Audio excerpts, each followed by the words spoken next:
มันก็ได้เท่านี้แหละถ้าอยากจะให้น้องดังกว่านี้ต้องหาวิธีต้องคือว่าไงมาหาหมองไม่ให้น้องถ้าน้องอยู่นี่ก็ได้ซ้ำนี่แหละสบายดีพี่น้องสวัสดีค่ะพี่น้องจ๋ามาพบพ่อกับซ่องสาวตุกชาแนลอีกคือเก่าเด้อมาพบพ่อกันที่เก่าที่เดิมเด้อพี่น้องนั่นก็คือห้องเก็บของเนาะพี่น้องเนาะและมื้อนี้เป็นวันเสาร์เนาะพี่น้องเป็นวันหยุดของนักเรียนเนาะพี่น้องเนาะสาวตุกก็เลยให้เอมมี่นะพาคนน้อยไปเล่นเนาะพี่น้องเพราะว่ามื้อนี้เพิ่นบ่ได้ไปโรงเรียนเนาะพี่น้องเนาะสาวตุกก็เลยเข้ามาอัดคลิปอยู่ที่ห้องเก็บของเนาะพี่น้อง แล้วมามื้อนี้เฮามาเว้าจาถึงครอบครัวศรีวิไลกันคือเก่าเนาะพี่น้องเนาะคือมื้อเช้านี้ทางครอบครัวศรีวิไลเพิ่นก็ได้อัดคลิปลงมาเว้าจานำ FC แฟนคลับเนาะพี่น้องเนาะเกี่ยวกับผลงานของน้องเกี่ยวกับเพลงของน้องเนาะพี่น้องนั่นก็คือเพลงขออนุญาตสู่เนาะพี่น้องซึ่งเป็นเพ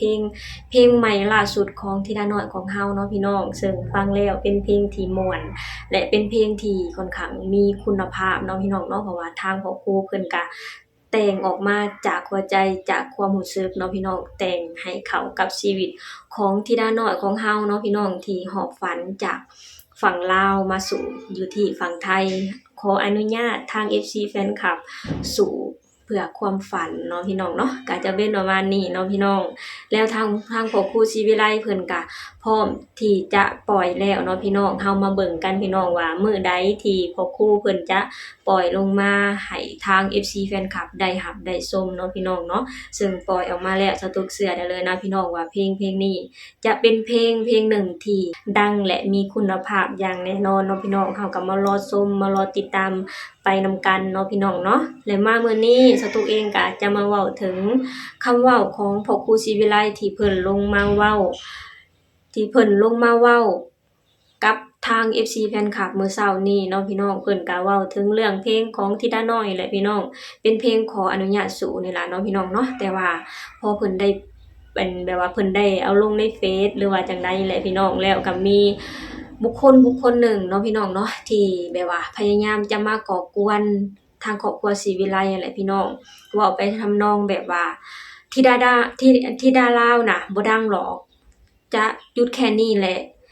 ครอบครัวศรีวิไลจะบ่ไปไกลกว่านี้แล้วจะเป็นประมาณนี้เนาะพี่น้องเว้าทำนองแบบว่าอยากให้พ่อครูน่ะพาธิดาน้อยน่ะไปอยู่ที่วงอื่นที่ดังกว่านี้ธิดาน้อยถึงจะดังเนาะพี่น้องจะเป็นประมาณนี้เนาะพี่น้องเนาะแล้วพอสตุกได้ยินคำเว้าคำนี้เนาะพี่น้องสตุกก็รู้สึกน้อยแทนพ่อครูศรีวิไลเนาะพี่น้องเนาะคือแบบว่าครอบครัวศรีวิไลน่ะทุกเพลงทุกอย่างที่ เพิ่นได้เฮ็ดได้ทำคือเพิ่นตั้งใจเนาะพี่น้องเนาะตั้งใจทำออกมาให้ทาง FC แฟนคลับได้รับได้ชมเนาะพี่น้องเนาะและมีคอมเมนต์หนึ่งบุคคลหนึ่งเนาะพี่น้องบ่แม่น FC ดอกพี่น้องถ้าหากว่าเป็น FC น่ะเขาจะบ่เว้าแบบนี้จะบ่มาเว้าทำร้ายจิตใจครอบครัวศรีวิไลถึงขนาดนี้เนาะพี่น้องเนาะเพราะว่าครอบครัวศรีวิไลพี่น้องถ้าหากว่าไผที่เป็น FC น่ะ จะหูดีเนาะพี่น้องเนาะว่าครอบครัวศรีวิไลเป็นครอบครัวที่มีคุณภาพนักร้องมีคุณภาพนักแต่งเพลงมีคุณภาพนักแต่งเพลงนั่นก็คือพ่อครูศรีวิไลเนาะพี่น้องและนักร้องก็คือทุกๆคน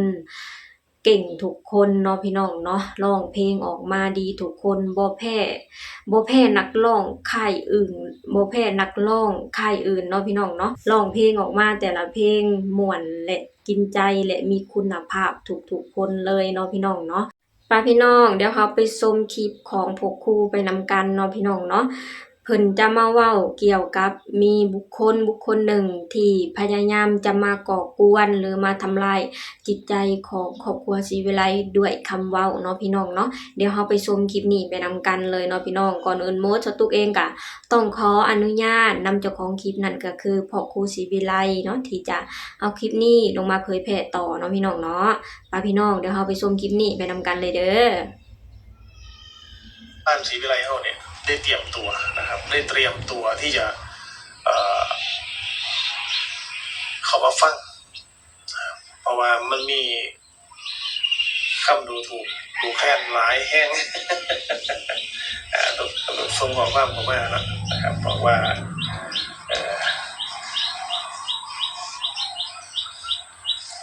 มันก็ได้เท่านี้แหละถ้าอยากจะให้น้องดังกว่านี้ต้องหาวิธีต้องคือว่าไงมาหาหมองไม่ให้น้องถ้าน้องอยู่นี่ก็ได้ซ้ำนี่แหละถ้าน้องยังอยู่บ้านที่วิไลก็ได้ซ้ำนี่แหละ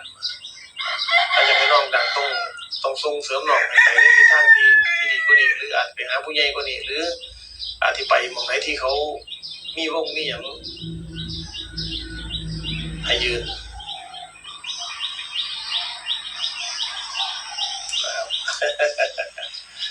เพราะว่าผู้ก็เลยมองว่า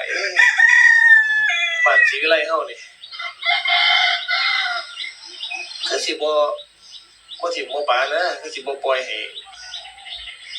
คนอื่นมาดูถูกดูแคลนแบบนี้นะคิดในใจก็เลยสิเอาเรื่องนี้มานำเรียนพี่น้องมาเข้าที่ประชุมนี่ล่ะบ้านเฮานี่ล่ะครับมานำเรียนมาเมื่อมันเกิดเหตุการณ์แบบนี้ซ้ำขึ้นมาอีกคำดูถูกของคนอื่นหรือบ้านอื่นก็บ่จักบ่รู้คือกันนะครับว่าเขามาโดยความประสงค์ดีหรือประสงค์อะไรไม่รู้ก็จะเป็นประมาณนี้เนาะพี่น้องเนาะมีบุคคลหนึ่งน่ะพยายามจะมาก่อกวนหรือมาทำลายจิตใจของครอบครัวศรีวิไลเนาะพี่น้องทั้งที่ครอบครัวศรีวิไลน่ะทุกๆเพลงทุกๆการกระทำทุกๆครั้งที่เพิ่นได้เฮ็ดได้สร้างขึ้นมาเพิ่นเฮ็ดออกมาด้วยหัวใจ แต่งเพลงเพิ่นแต่งออกมาด้วยหัวใจเนาะพี่น้องเนาะครอบครัวศรีวิไลถึงจะเป็นครอบครัวที่น้อยๆแต่เป็นครอบครัวที่มีคุณภาพเนาะพี่น้องเนาะคือจังพ่อครูเพิ่นบอกนั่นแหละพี่น้องว่าครอบครัวศรีวิไลในตอนนี้เปรียบเสมือนหมู่บ้านบางละจันเนาะพี่น้องเนาะหมู่บ้านบางละจันถึงจะเป็นหมู่บ้านที่น้อยๆแต่ว่าศัตรู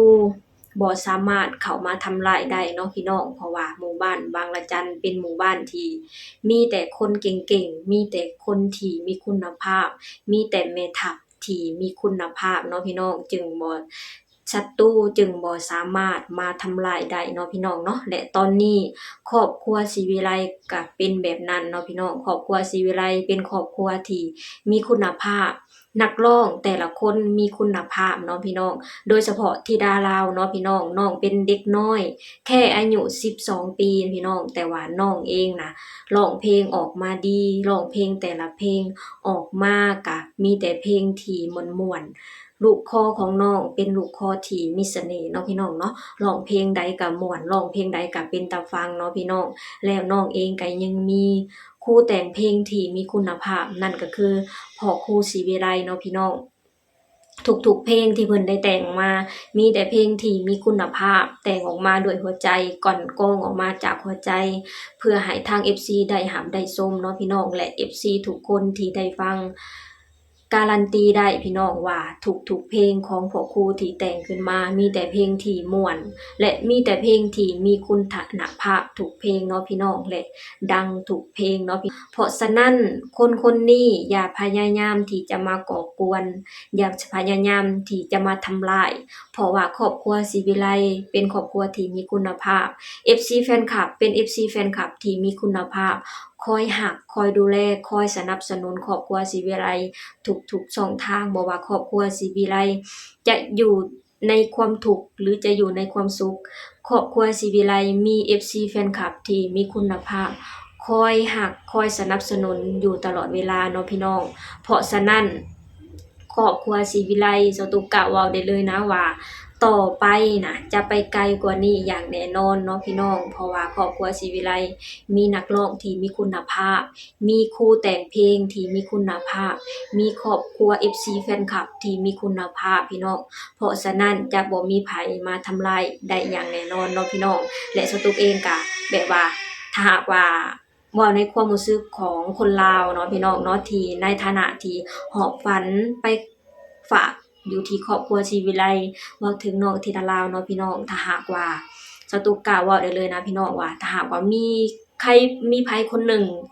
ที่จะมารับตัวน้อง ไปอยู่ในวงที่ใหญ่ๆกว่านี้สตุกเชื่อได้เลยนะพี่น้องว่าธิดาลาวน่ะจะบ่ไปอย่างแน่นอนเนาะพี่น้องเพราะว่าน้องฮักพ่อครูฮักแม่พึ่งฮักครอบครัวศรีวิไลไปแล้วเนาะพี่น้องและสตุกเองก็เชื่อมั่นในตัวของธิดาลาวน้อยเนาะพี่น้องว่าน้องจะบ่ทำอย่างนั้นอย่างแน่นอนเนาะพี่น้องจะบ่มีวันทำลายจิตใจพ่อครูเนาะพี่น้องคือสตุกเองอยากให้น้องคิดไว้อย่างหนึ่งคือน้องเริ่มจากศูนย์เพื่อไปสู่อยู่ที่ครอบครัวศรีวิไลถ้าหากว่าบ่มีพ่อครูบ่มี FC แฟนคลับธิดาลาวก็บ่มีทุกมื้อนี้เนาะพี่น้องน้องจะบ่มีวันเฮ็ดแบบนั้นอย่างแน่นอนเนาะพี่น้องและสตุกเชื่อมั่นในตัวน้องและน้องจะบ่เป็นแบบนั้นอย่างแน่นอนเนาะพี่น้องเนาะเพราะว่าเด็กน้อยคนนี้เป็นเด็กน้อยที่กตัญญูรู้คุณเพิ่นรักพ่อครูศรีวิไลด้วยหัวใจเนาะพี่น้องเนาะนี่แหละพี่น้องมื้อนี้สตุกเองก็พาพ่อแม่พี่น้องมารับชมคลิปของพ่อครูศรีวิไลที่เพิ่นออกมาเว้าเกี่ยวกับบุคคลที่พยายามที่จะมาก่อกวนครอบครัวศรีวิไลเนาะพี่น้องเนาะเพิ่นก็มาเล่าในทำนองที่แบบว่าอยากให้คนคนนี้ได้ฮู้ว่าทางครอบครัวศรีวิไลเป็นครอบครัวที่มีคุณภาพ FC คุณภาพนักร้องคุณภาพบ่มีไผมาทำลายอย่างแน่นอนเนาะพี่น้องเนาะและสตุกก็เชื่อมั่นแบบนั้นเนาะพี่น้องเนาะและเชื่อมั่นอีกอย่างหนึ่งก็คือครอบครัวศรีวิไลบ่หยุดแค่นี้อย่างแน่นอนเนาะพี่น้องจะต้องไปไกลกว่านี้อย่างแน่นอนเนาะพี่น้องเนาะโอเคพี่น้องสำหรับคลิปนี้สตุกเองก็จะขอจบลงเท่านี้ก่อนเด้อฝากให้พี่น้องช่วยกดไลค์กดแชร์กดติดตามให้ช่องสาวตุก Channel หน่อยเด้อสบายดีสวัสดีค่ะ